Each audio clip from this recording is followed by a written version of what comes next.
सभी को नमस्कार। करियर फर्स्ट चैनल द्वारा यह डिक्टेशन आपको दिया जा रहा है। लिखने के लिए तैयार रहें। Yes, ready, start. अध्यक्ष महोदय, मैं कहना चाहता हूँ कि हर आदमी को यह अधिकार है कि जिसको वह चाहे डाक द्वारा मत भेज सके। ऐसा तो नहीं है कि सभी मत किसी एक अधिकारी के सामने ही इकट्ठा करके भेजे जाते हैं। जहाँ तक इस बिल का संबंध है वह ठीक है, वह प्रारंभ में ही आना चाहिए था और मैं इसका समर्थन करता हूँ।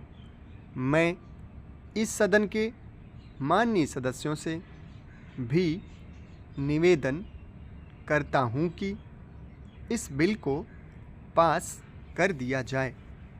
खेती में उन्नति न होने का कारण क्या है?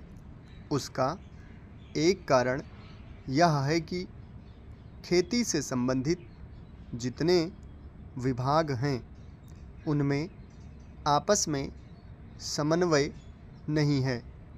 खेती के लिए अच्छी खाद की आवश्यकता है, पानी की आवश्यकता है, औजारों की आवश्यकता है और धन की आवश्यकता है।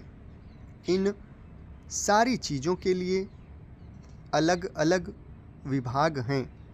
मालूम ऐसा पड़ता है कि उनका आपस में कोई संबंध नहीं है।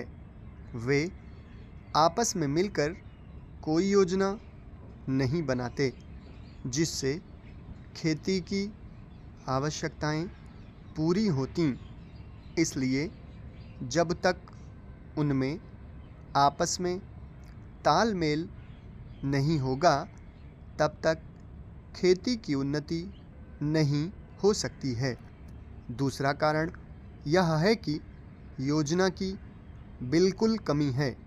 इसके अलावा कृषि कॉलेजों से निकले हुए जो स्नातक होते हैं, जो खेती की बातों को जानते हैं, उनमें से एक भी आदमी खेती करने के लिए तैयार नहीं है।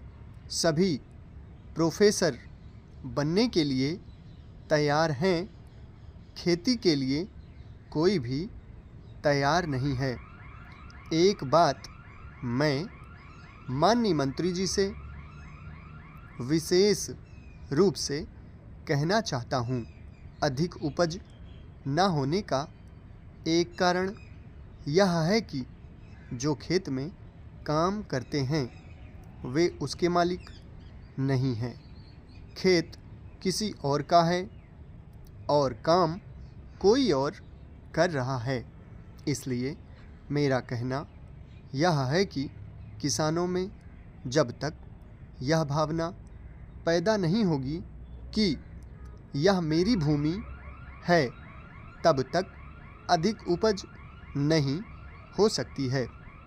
इसके लिए आप जब तक भूमि सुधार नहीं करेंगे तब तक कोई बात बनने वाली नहीं है। दुर्भाग्य से इस देश में खेती करने वाले बहुत कम लोग ही भूमि के स्वामी हैं। खेती की उन्नति के मूल आधार हैं पानी, खाद, बीज, धन, उपज का उचित दाम और भूमि सुधार।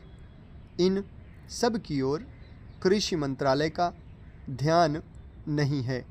सरकार को प्रत्येक खेत को पानी और हर आदमी को काम देना सुनिश्चित करना चाहिए।